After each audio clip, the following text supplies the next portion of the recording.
For nearly 50 years, I was a respected elder, convinced that serving the organization was the same as serving God, until the day my son walked into my study and said 3 words that shattered everything I believed. "Dad, I'm gay." What happened next tore my family apart and revealed the truth they never wanted us to know. My name is Robert Miller, and I am 66 years old. For nearly 5 decades, I served as an elder in the Jehovah's Witness congregation, believing with every fiber of my being that serving the organization was synonymous with serving God Himself. If you had asked me 5 years ago what defined my existence, I would have pointed to the Kingdom Hall on Maple Street, with its beige walls and rows of metal chairs that had witnessed thousands of hours of my life. Every Tuesday and Thursday evening, every Sunday morning, there I was. My weathered Bible, with its highlighted verses and carefully penned notes in the margins, was my constant companion. The leather cover had worn smooth from decades of use, and certain pages fell open naturally to scriptures I had quoted countless times from the platform. "Keep yourself in God's love," I would remind the congregation, my voice carrying across the hall with the authority that comes only from absolute certainty. I lived in a modest 2-story house on Elmwood Avenue, where the morning light filtered through sheer curtains into our living room. The walls were adorned with framed scripture verses, and a copy of The Watchtower always lay open on the coffee table. My wife, Mary, would prepare our breakfast each morning at exactly 7:15, 2 pieces of whole wheat toast, scrambled eggs, and coffee strong enough to fuel another day of spiritual warfare. Mary had been my companion in faith for 38 years, and her graying hair was always neatly pinned back for meetings, and she possessed that quiet dignity that comes from a lifetime of submission to biblical headship. She managed our home with the same precision with which I managed my responsibilities as an elder, ensuring that every detail reflected our dedication to Jehovah's standards. "Robert, the coffee's ready," she would call from the kitchen, and I would fold the morning newspaper, always after reading the headlines, but before getting too absorbed in worldly affairs. We had learned to live with one foot in this world and our hearts firmly planted in the next. My son David was 28 years old, a quiet young man who had been raised in the truth since birth. He attended meetings faithfully, participated in the door-to-door preaching work, and had been baptized at 16, a source of tremendous pride for Mary and me. David worked as a graphic designer for a small firm downtown, a job that allowed him to maintain his spiritual routine while supporting himself modestly. Every Saturday morning, David and I would meet at the Kingdom Hall for field service. We would stand in the parking lot with our book bags, waiting for the service overseer to assign us territories and literature. I remember the way David would straighten his tie and check his appearance in the car mirror, wanting to represent Jehovah properly at every door. "Dad, do you think people can see the truth in our faces?" he asked me once as we walked down Riverside Drive, approaching our first house of the morning. "Son, if we're filled with Jehovah's Spirit, it shows," I replied, placing my hand on his shoulder. "That's why we keep ourselves clean and presentable." Those Saturday mornings were precious to me, father and son side by side, carrying what we believed was the most important message in human history. And we would discuss the day's text during our coffee break, sitting in the small cafe on Main Street, surrounded by the very people we hoped to reach with the good news. As an elder, I was responsible for shepherding the flock, providing spiritual guidance during difficult times, and ensuring that the congregation maintained its high moral standards. I participated in judicial committees when members strayed from biblical principles, always remembering that discipline was an expression of love, tough love, but love nonetheless.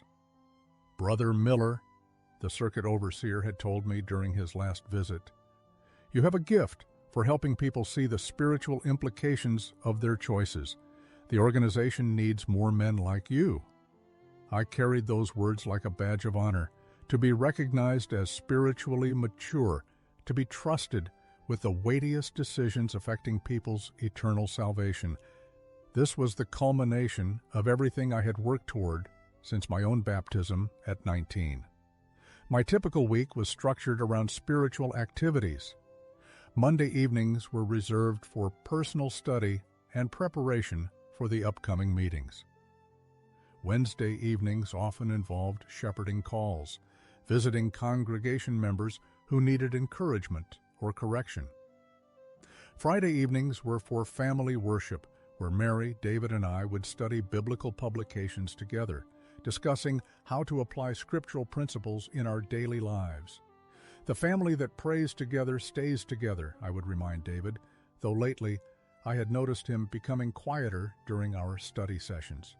When I asked if something was troubling him, he would simply say he was tired from work or dealing with some personal stress. The morning that changed everything started like any other. It was a crisp October day, and the maple tree in our front yard had turned a brilliant orange.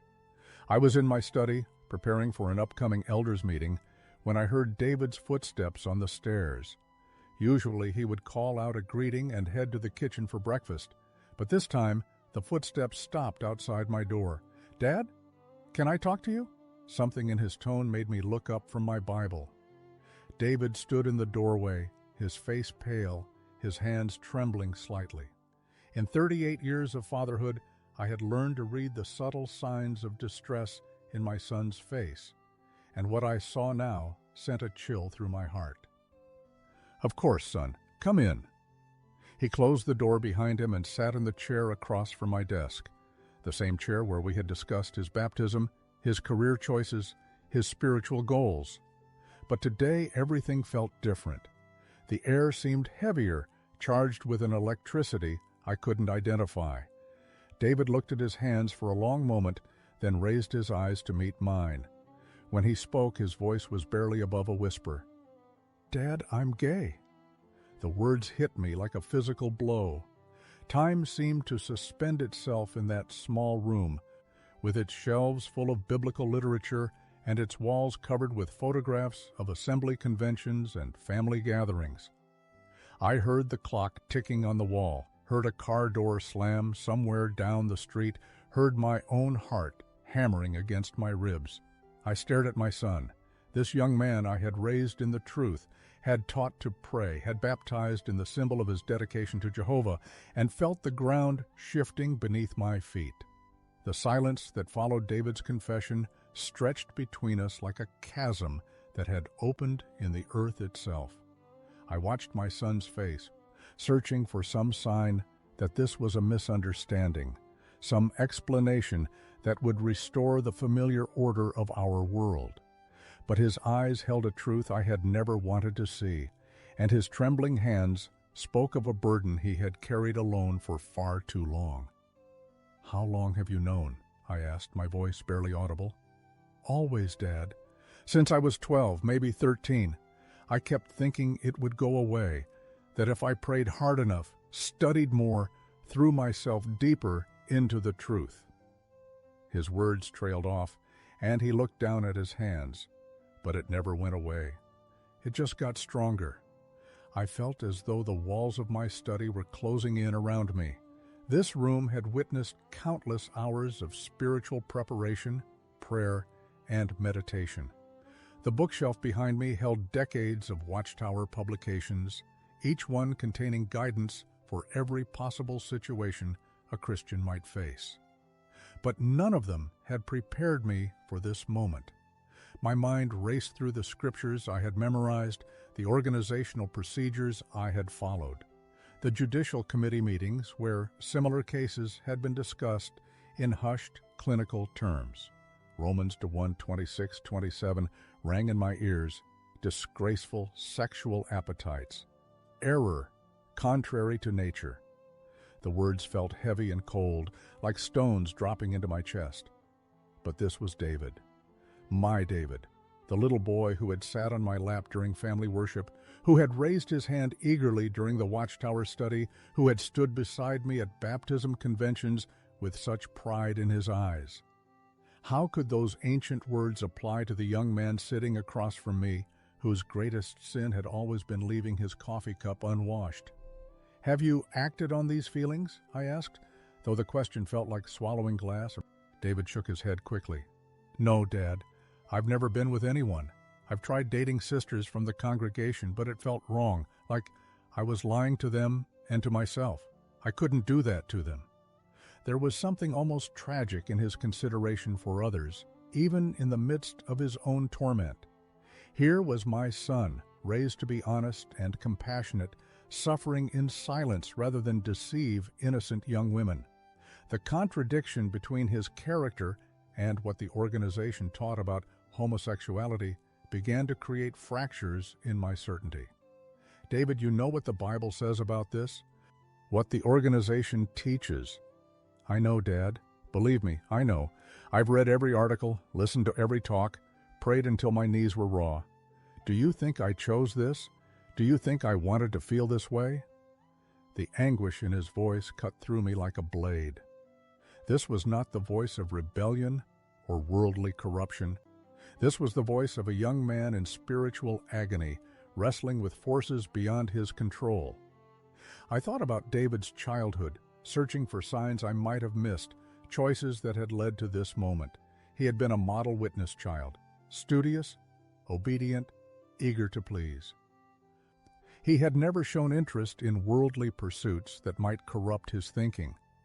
He didn't listen to inappropriate music, watch questionable movies, or associate with bad influences at work. If anything, he had been more sheltered than most witness children.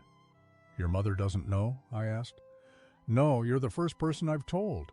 He wiped his eyes with the back of his hand. "I couldn't keep carrying this alone anymore. It was killing me inside." The weight of being his first confidant settled on my shoulders like a lead blanket. In that moment, I wasn't just an elder or a spiritual authority figure.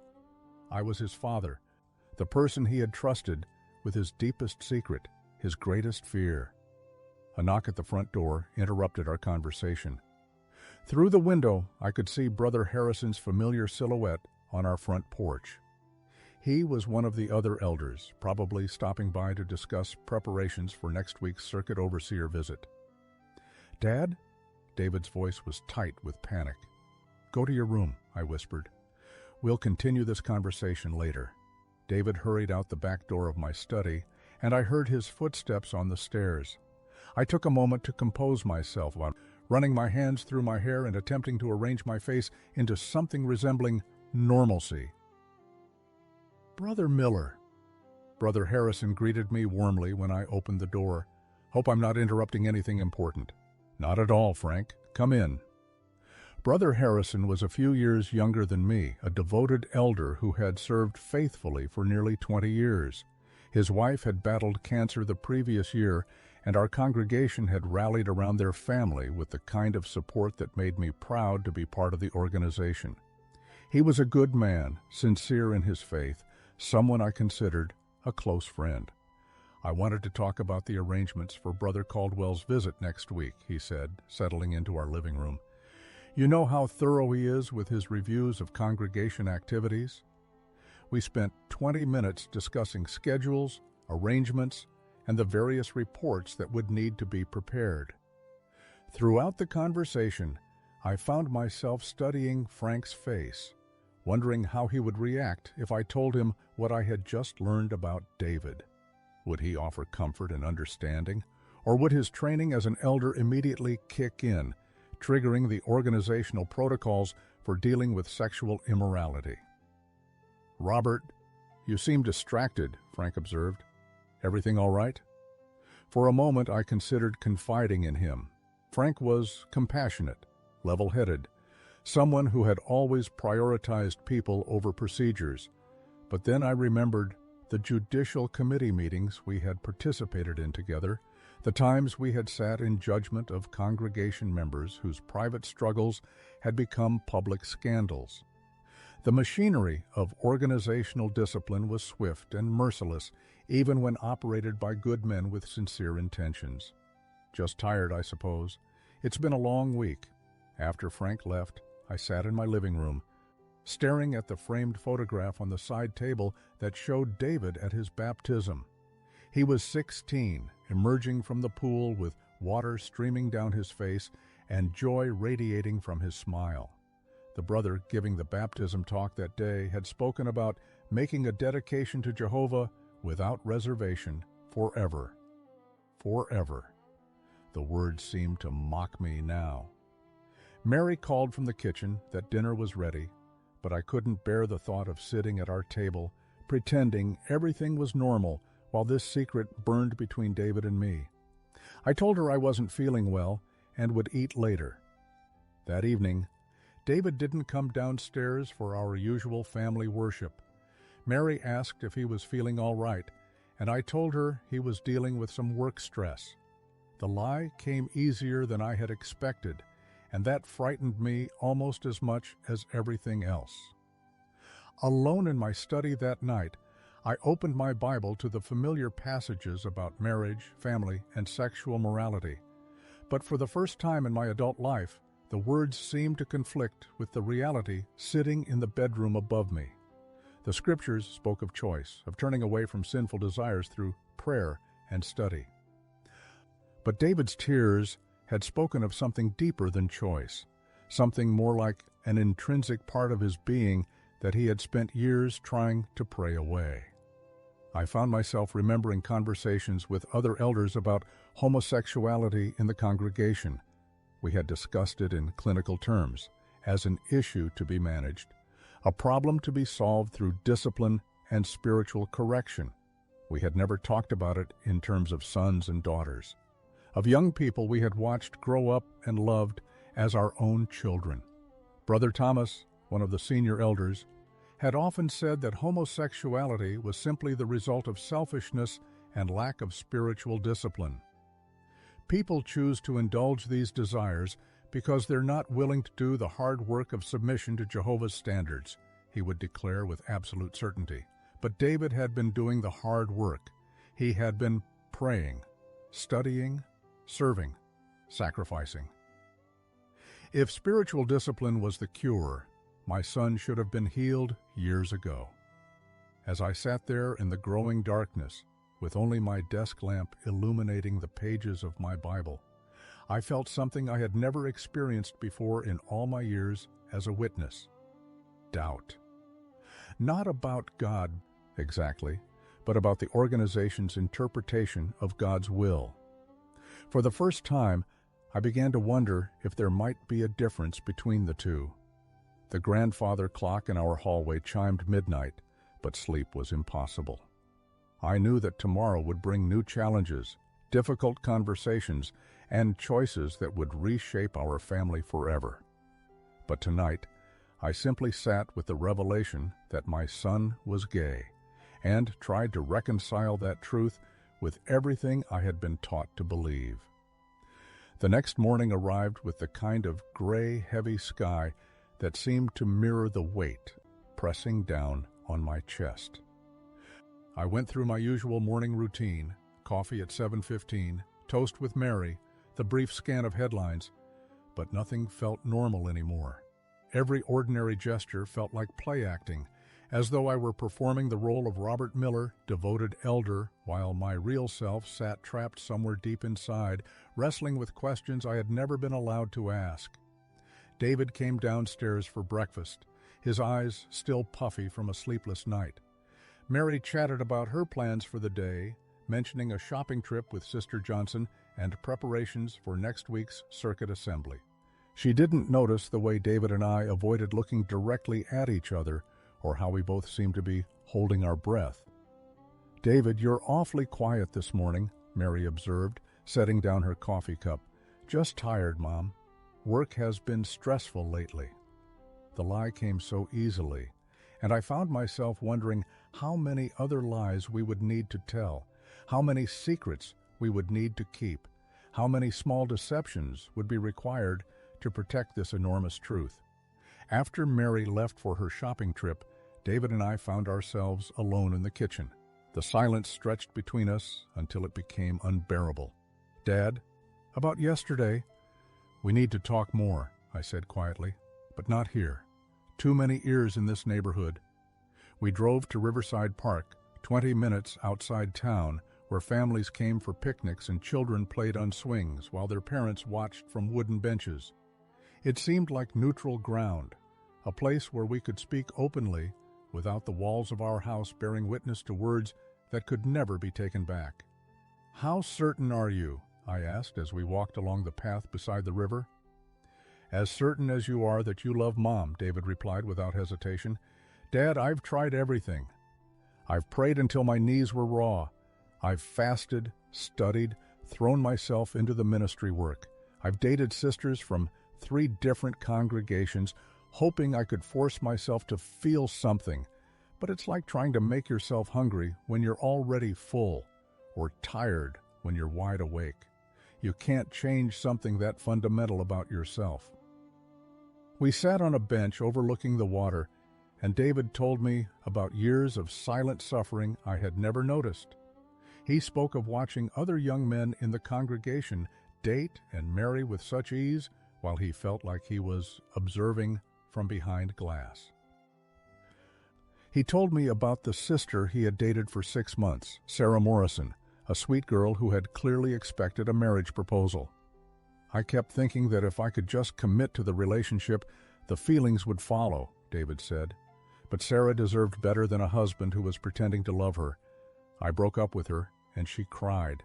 She asked me what was wrong with her, why she wasn't enough. I couldn't tell her the truth, so I let her believe it was her fault. The image of Sarah Morrison crying because my son couldn't love her the way she deserved created a hollow ache in my stomach. Here was another casualty of a situation none of us had chosen, another innocent person wounded by circumstances beyond anyone's control. "Does anyone suspect?" I asked. "Brother Harrison's son Tom asked me once if I was gay," David said quietly. "We were working together on the Kingdom Hall maintenance, and he made some comment about how I never seemed interested in the sisters. I denied it, but he looked at me like he didn't believe me." Tom Harrison was 24, newly married, and known for his direct approach to everything. If he suspected something, how long before that suspicion spread to other young people in the congregation? How long before it reached the elders? That evening, we attended the Tuesday night meeting as usual. I sat on the platform with the other elders, delivering my assigned talk on maintaining moral purity, while David sat in the audience with Mary. Every word I spoke felt like a betrayal of my son. Every scripture I quoted about sexual morality seemed to condemn the child I had raised and loved. Brother Thompson, our presiding overseer, had chosen the theme for the evening's talks. During his opening remarks, he mentioned the importance of rooting out moral corruption before it could spread through the congregation like gangrene. The metaphor made my skin crawl. Was that how the organization saw people like David, as diseased tissue that needed to be cut away? After the meeting, several brothers approached me to discuss the upcoming circuit overseer's visit. Brother Caldwell was known for his thorough reviews and pointed questions about congregation matters. He would want to know about any issues requiring attention, any situations that might compromise the spiritual cleanliness of the flock. "Robert, you've always been good at identifying problems before they become scandals," Brother Harrison said as we stacked chairs. "Caldwell will appreciate that kind of foresight." The irony was suffocating. Here I was, being praised for my ability to spot moral issues, while harboring the biggest secret of my career as an elder. I nodded and smiled, playing the role they expected. But inside I felt like a fraud. During the drive home, Mary chatted about the evening's program, but I noticed David staring out the window with a distant expression. When we arrived home, he went straight to his room without saying goodnight. Unusual for him, but Mary attributed it to work stress. Over the following days, I found myself observing our congregation with new eyes. During Thursday's book study, I watched the young people and tried to imagine which of them might be struggling with secrets like David's. Jeremy Clark, 22, still single despite pressure from his parents to find a wife. Marcus Williams, 19, who always seemed uncomfortable during talks about dating and marriage. Were they simply late bloomers, or were they fighting the same battle my son was fighting? The weight of knowledge was changing how I saw everything. When Brother Andrews gave a talk about the dangers of homosexual propaganda in society, I watched David's face grow pale. When Sister Martinez commented during the Watchtower study about how unnatural desires were a sign of spiritual weakness, I saw my son flinch as though he had been slapped. The following Sunday, Brother Caldwell arrived for his circuit overseer visit. He was a thin, precise man in his early 60s, with steel gray hair and eyes that seemed to catalog every detail. During his private meeting with the elders, he reviewed congregation statistics, discussed appointment recommendations, and inquired about any situations requiring attention. Brethren, I want to stress the importance of maintaining high moral standards, he said, his voice carrying the authority of decades in organizational leadership. The world's moral climate is deteriorating rapidly. We must be vigilant against any corruption that might infiltrate our ranks. Brother Thompson nodded earnestly. We've been particularly careful about monitoring the young people, Brother Caldwell, making sure they're forming appropriate friendships and staying focused on spiritual goals. Excellent. Remember, prevention is always preferable to correction. It's better to address potential problems early than to deal with scandals later. I sat there listening to this conversation about my son, about young people like him, as though they were threats to be managed, rather than souls to be shepherded. The disconnect between the love I felt for David and the clinical way the organization discussed people like him was becoming impossible to ignore. That evening, during Brother Caldwell's talk to the congregation, he emphasized the need for families to maintain open communication about moral matters. Parents, he said, looking directly at the audience, your children may be struggling with issues they're afraid to discuss. Create an environment where they feel safe bringing their problems to you so you can guide them back to Jehovah's standards.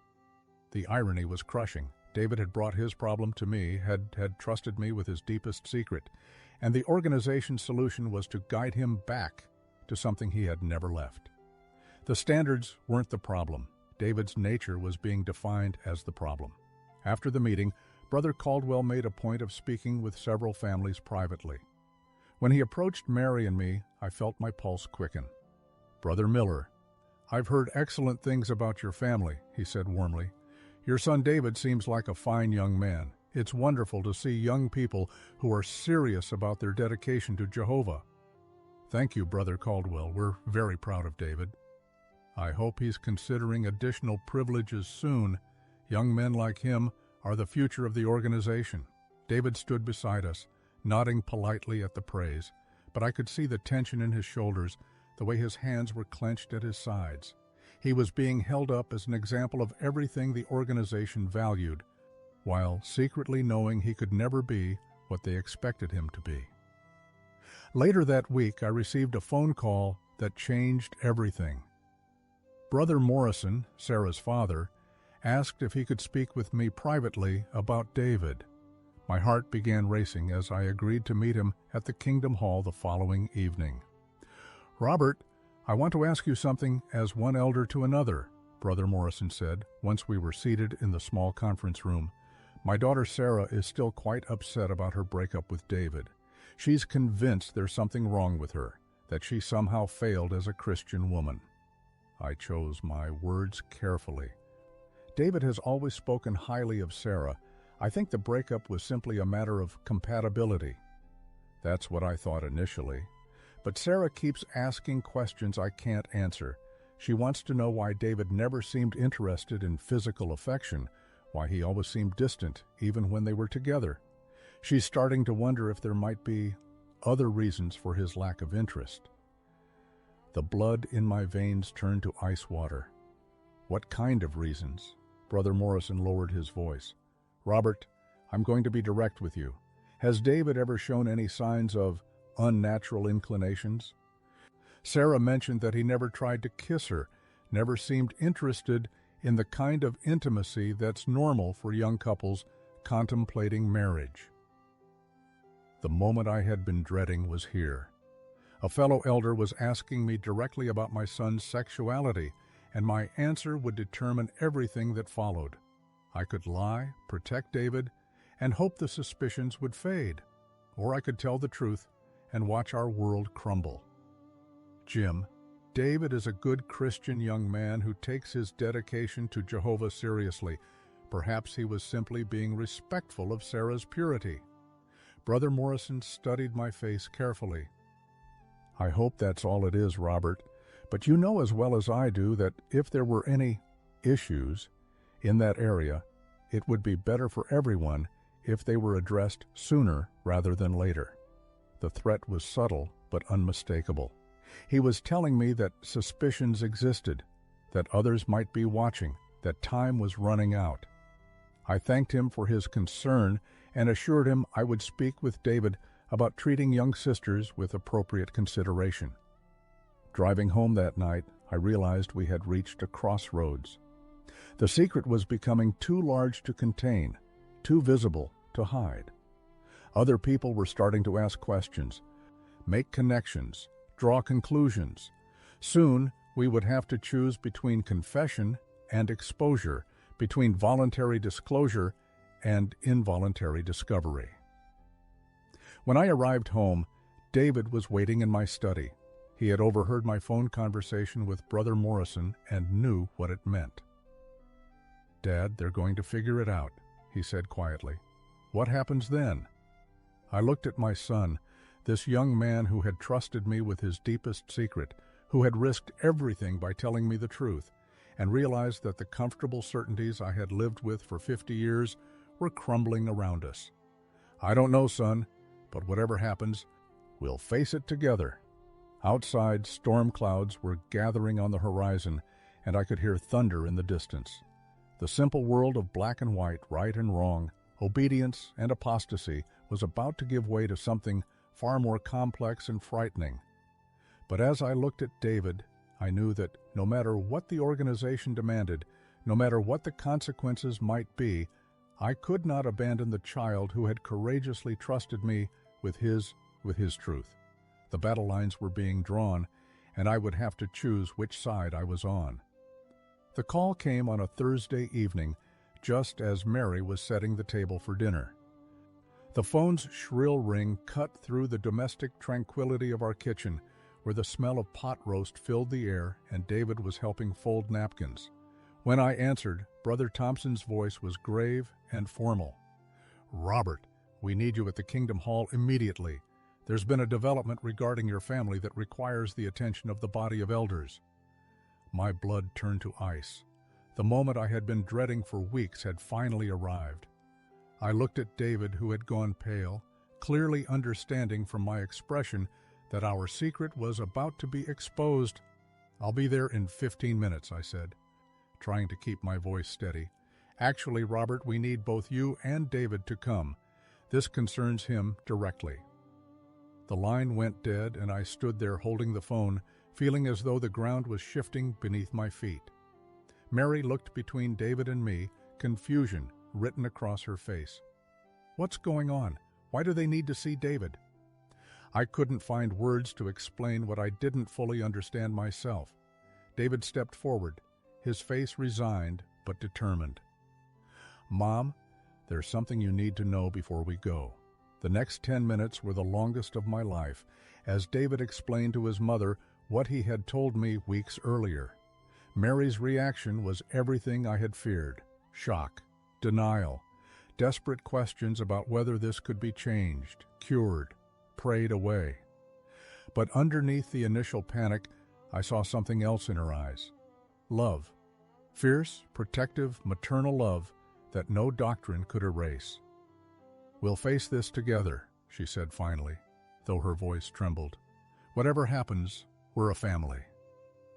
The drive to the Kingdom Hall felt like traveling to our own execution. The parking lot was unusually full for a Thursday evening, with cars I recognized belonging to several elders from neighboring congregations. This wasn't going to be a private conversation. It was going to be a formal judicial hearing. Inside, the conference room had been arranged like a courtroom. 6 elders sat behind a long table. Brother Thompson, Brother Harrison, Brother Andrews, and 3 visiting elders I didn't recognize. Their faces were solemn, official, devoid of the warmth I had known from years of friendship and collaboration. "Brother Miller, please take a seat," Brother Thompson said formally. "David, you sit beside your father." The words hit me like a physical blow. After 27 years as an elder, I was no longer Brother Thompson to my colleagues. I was Brother Miller, addressed with the same formal distance reserved for those under investigation. Brother Harrison, whom I had considered one of my closest friends, opened a folder and began reading from what appeared to be prepared notes. "Robert, we've received information suggesting that your son David has confessed to homosexual inclinations, and that you have failed to report this matter to the body of elders as required by organizational procedure." The clinical language made my skin crawl. My son's deepest struggle, his painful confession, his years of silent suffering, all reduced to homosexual inclinations and organizational procedure. "Furthermore," Brother Harrison continued, "we have reason to believe that you have been counseling him privately rather than bringing this matter before the Judicial Committee for proper handling." I found my voice, though it came out hoarser than I intended. "David is my son. He came to me in confidence, struggling with something he never chose. I was trying to help him work through it." Brother Andrews leaned forward, his expression stern. "Robert, you know that homosexuality is one of the most serious forms of sexual immorality in Jehovah's eyes. The proper procedure is immediate disfellowshipping, followed by complete shunning until true repentance is demonstrated." David spoke for the first time, his voice quiet but steady. "I've never acted on these feelings. I've never been with anyone. I've tried for years to change, to pray them away, to be what you want me to be." "The desires themselves are sinful," Brother Thompson replied coldly. "The very inclination shows a corrupted heart that has turned away from Jehovah's natural order." Something inside me snapped. These men I had worked beside, prayed with, shared meals with, were sitting in judgment of my child, reducing him to a problem to be eliminated rather than a soul to be shepherded. "He's my son," I said, standing up slowly. "He's a good person who has never hurt anyone, who has tried his entire life to live up to impossible standards that you've created." "Sit down, Robert," Brother Thompson commanded.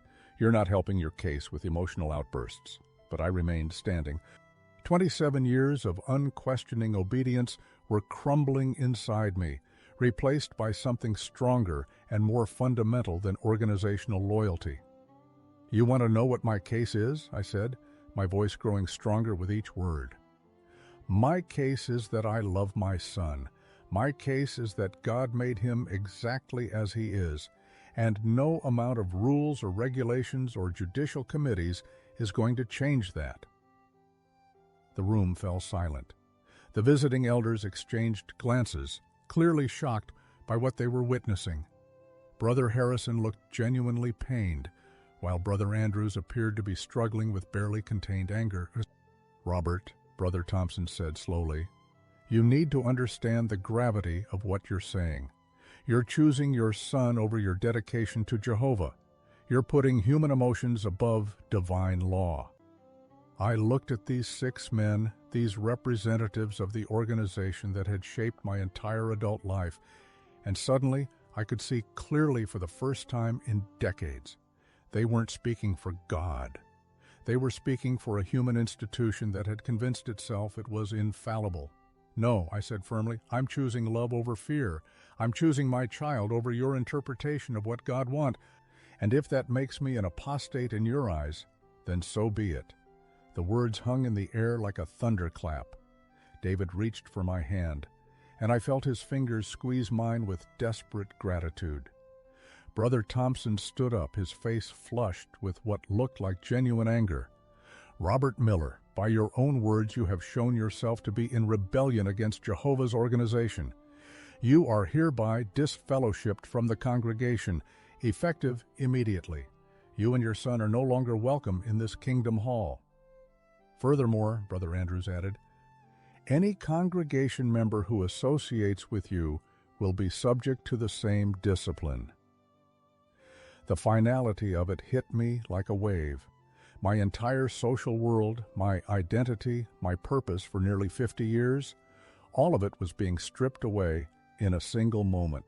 But as I looked at David, saw the tears streaming down his face, felt the weight of his hand in mine, I knew I had made the right choice. "Come on, son," I said quietly. "Let's go home." As we walked toward the door, Brother Harrison called out, "Robert, please, you can still fix this. Just agree to the proper discipline. Encourage David to seek help. And we can work through this as brothers." I turned back one last time to look at these men who had been my spiritual family for decades. "My son doesn't need to be fixed," I said. "Your hearts do." And with that, we walked out of the Kingdom Hall into the night air, leaving behind the only religious community we had ever known. The car ride home from the Kingdom Hall was silent, except for the sound of Mary's quiet crying in the passenger seat. David sat in the back, staring out the window at the familiar streets of our neighborhood, streets that would never look the same again. Every house we passed belonged to congregation members who would now be forbidden from speaking to us. Every corner held memories of field service territories we would never walk again. When we pulled into our driveway, the weight of what had just happened settled over us like a heavy blanket. 47 years of my life had just ended in that conference room. David's entire world, the only religious community he had ever known, had been stripped away in a single evening. "What happens now?" Mary asked, her voice barely above a whisper. I turned off the engine and sat in the darkness of our garage, trying to find words for something I had never imagined facing. "I don't know," I admitted. "I honestly don't know." The first few days were the hardest. The phone, which usually rang several times each evening with calls from congregation members, remained silent. No one called to check on us, to offer comfort, or even to try to convince us to reconsider. The organization's shunning policy was swift and absolute. We had ceased to exist in their eyes. Mary struggled the most with the sudden isolation. For 38 years, her entire social circle had revolved around the congregation.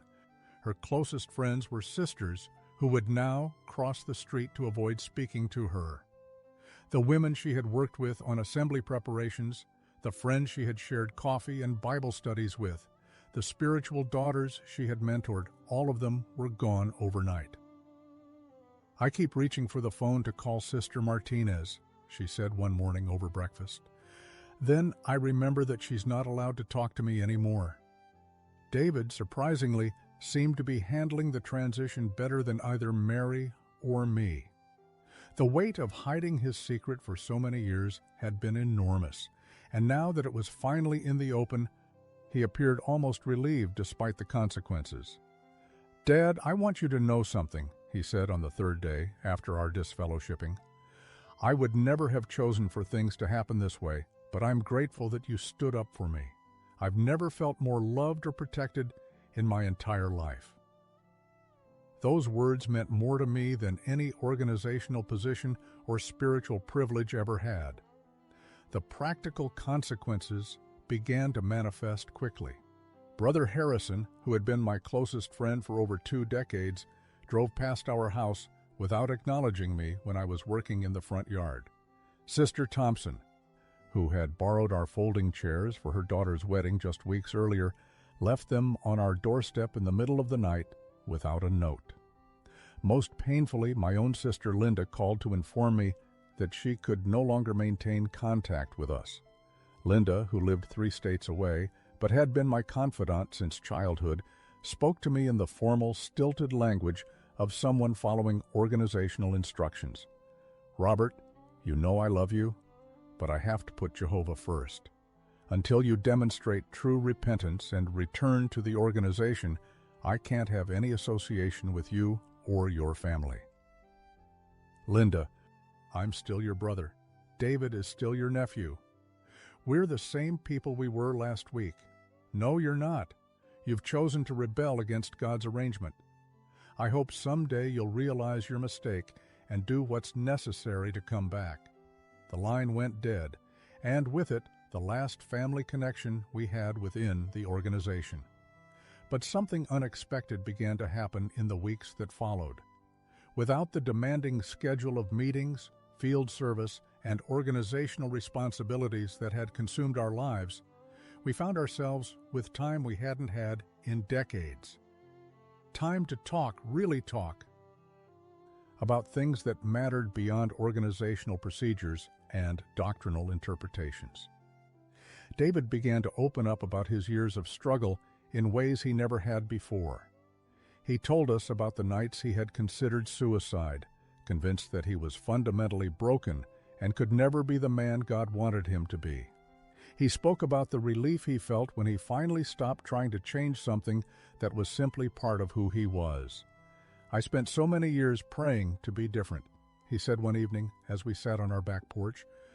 Now I'm starting to think that maybe God made me exactly as I am for a reason I don't understand yet. Mary's transformation was perhaps the most remarkable. The woman who had spent decades deferring to organizational authority and male headship began to voice opinions and ask questions with a boldness I had never seen before. "Robert, I need to tell you something," she said one morning after we had been disfellowshipped for about 3 weeks. "I've been reading the Bible differently lately, without all the watchtower explanations and organizational interpretations, and you know what? I can't find anywhere that Jesus treated people the way those elders treated David." She was right. Stripped of the layers of organizational doctrine and policy, the simple message of love and acceptance in the Gospels stood in stark contrast to the harsh judgment we had experienced. The isolation from our former community was devastating, but it also created space for new relationships to develop. Our next-door neighbor, Mrs. Chen, a widow in her 70s, who we had previously only exchanged polite greetings with, noticed that we seemed to be going through a difficult time and began bringing us small gifts of food and companionship. "I don't know what's happened in your life," she said one afternoon when she brought over a casserole, "but I recognize the look of people who are hurting. Sometimes the worst thing that happens to us opens doors to the best things we never knew we needed." Her kindness was a stark contrast to the cold rejection we had experienced from people we had considered family for decades. David began exploring aspects of himself that he had been forced to suppress for years. He started reading books, watching movies, and listening to music that had been forbidden or discouraged by the organization. More importantly, he began to consider the possibility of forming genuine romantic relationships for the first time in his life. "Dad, I met someone," he told me about 2 months after our disfellowshipping. His face glowed with a happiness I hadn't seen since he was a child. "His name is Marcus. He's a teacher at the local high school, and he's wonderful." The simple joy in my son's voice when he talked about Marcus erased any lingering doubts I might have had about the choice I had made. This was what love looked like, not the conditional acceptance we had known in the organization, but the unconditional acceptance that allowed people to flourish as their authentic selves. Mary surprised me by asking to meet Marcus sooner than I had expected. "If he's important to David, then he's important to us," she said simply. When Marcus came to dinner for the first time, I watched my wife engage with this young man, this gay man who represented everything the organization had taught us to fear, with genuine warmth and interest. She asked about his teaching, his family, his hobbies, treating him exactly as she would have treated any young woman David might have brought home. The transformation in our family dynamics was profound. Removed from the hierarchical structure of the organization, we began to relate to each other as equals rather than following prescribed roles of headship and submission. Mary's opinions carried the same weight as mine in family decisions. David's insights about life and relationships were valued rather than dismissed because of his age or unmarried status. "You know what's strange," Mary observed one evening as we cleaned up after dinner. "I feel more spiritually connected now than I have in years.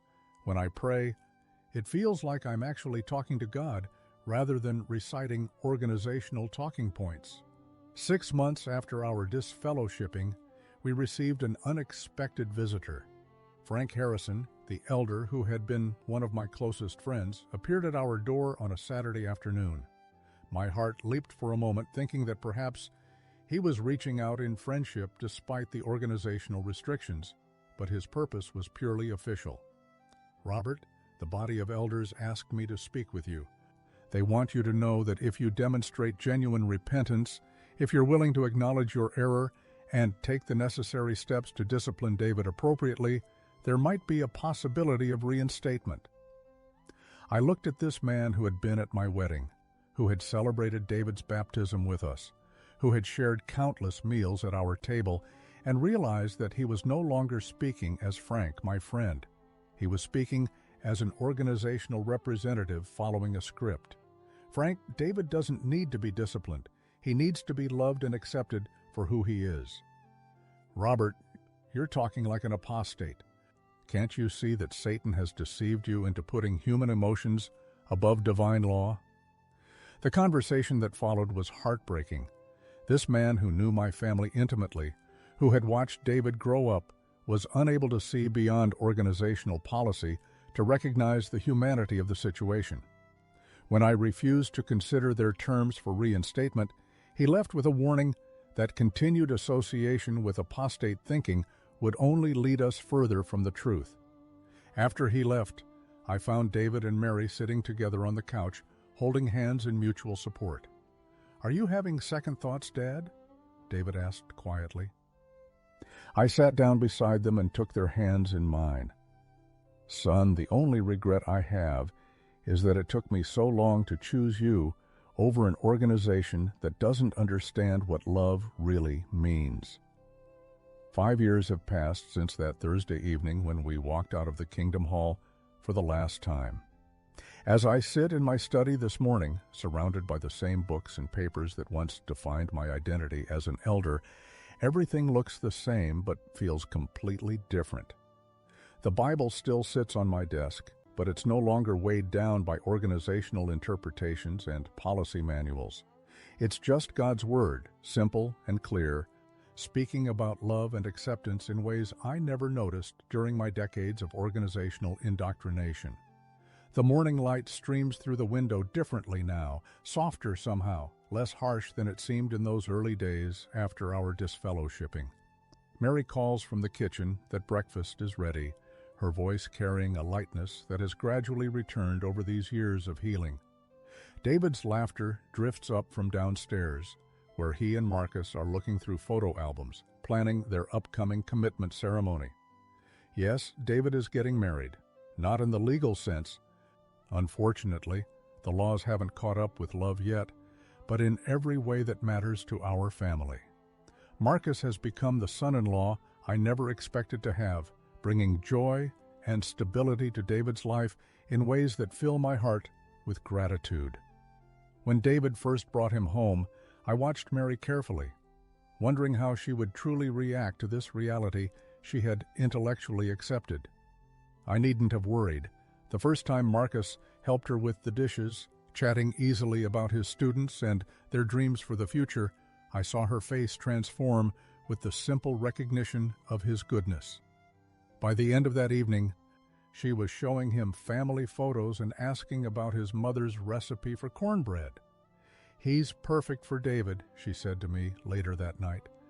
I can see why God brought them together. The transformation in Mary's understanding of God's love has been perhaps the most beautiful aspect of our journey. Released from the rigid constraints of organizational doctrine, she has discovered a faith that is personal, joyful, and centered on love rather than judgment. She volunteers at a local homeless shelter now, something that would have been discouraged in our former life as too worldly and potentially spiritually dangerous. I feel closer to Jesus when I'm serving soup to hungry people than I ever did sitting in those meetings, she told me recently. This feels like what Christianity is supposed to be. Our relationship with each other has deepened in ways I never expected. Without the hierarchical structure that defined our marriage for nearly 4 decades, we've learned to be partners in the truest sense. Mary's opinions carry equal weight in our decisions. Her insights are valued and sought. Her independence is celebrated rather than seen as a threat to my headship.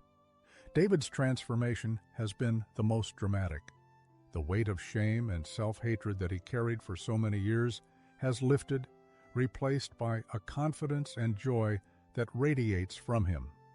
He's excelling at work, has been promoted twice, and speaks openly about his relationship with Marcus to colleagues who accept them both without question. Dad, sometimes I wonder what my life would have been like if you hadn't chosen to support me, he said recently as we worked together in the garden. I think I would have eventually taken my own life rather than live with that constant feeling of being fundamentally wrong. Those words hit me with the force of revelation in standing up for David, where I hadn't just been defending his right to be gay, I had literally saved his life.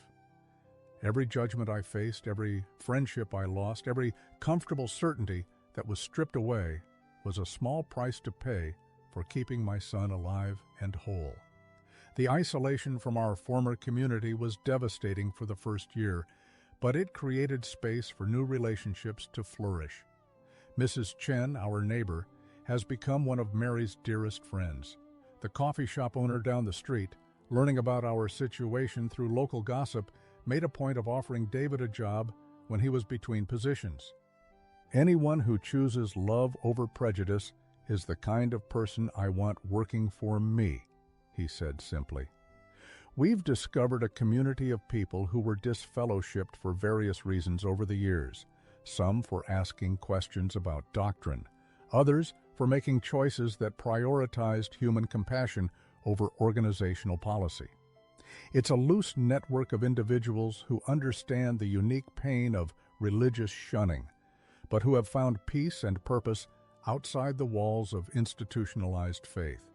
Tom, a former elder who was disfellowshipped for questioning the organization's handling of abuse cases, has become one of my closest friends. Sarah, a woman who was shunned for getting a divorce from an abusive husband, brings wisdom and strength to our informal support group. Together, we've learned that life outside the organization isn't the spiritual wasteland we were taught to expect. It's often more spiritually fulfilling than the controlled environment we left behind. The most unexpected blessing has been the opportunity to help other families facing similar situations. Word has quietly spread in our community about what happened to our family, and we've received calls from parents struggling with gay children, from individuals questioning their faith, from people who feel trapped between their conscience and their religious community. Just last month, a father called me, crying, because his son had just confessed to being gay. I don't know what to do, he said. I love my son, but my church says I have to choose between him and God. You don't have to choose between your son and God, I told him. You have to choose between your son and an organization's interpretation of God.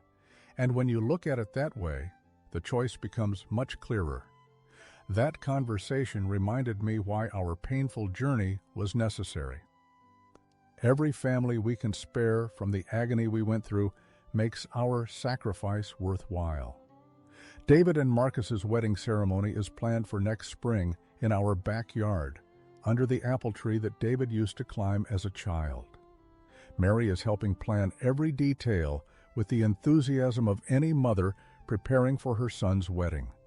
I will officiate the ceremony myself, not as an ordained minister, which I no longer am, but as a father celebrating his son's love. Frank Harrison, my former friend who visited months after our disfellowshipping, drove by our house last week. I was working in the front yard and saw him slow down, as if he might stop to talk. Our eyes met for just a moment, and I saw something in his face, uncertainty, perhaps even regret. But then he accelerated and drove away, still bound by rules that prevent him from acknowledging our shared humanity. I felt sadness for him rather than anger. He remains trapped in a system that turns neighbors into strangers, friends into enemies, and love into conditional acceptance. We, on the other hand, are free to love without restriction, to think without fear, to follow our conscience without organizational approval.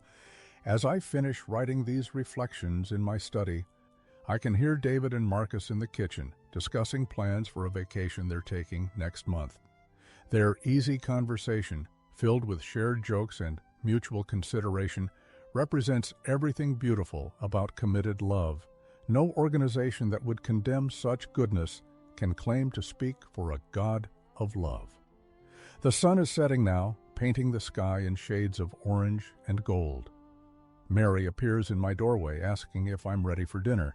David calls up the stairs, inviting me to join a card game he and Marcus have started. This is what family looks like when it's built on unconditional love rather than conditional acceptance. This is what faith looks like when it's rooted in love rather than fear. This is what freedom looks like when you choose truth over comfort. I close my journal and walk downstairs to join my family, my whole family, including Marcus, who has earned his place among us through love and commitment rather than organizational approval. This is the ending I never expected when David first spoke those 3 words that changed our world.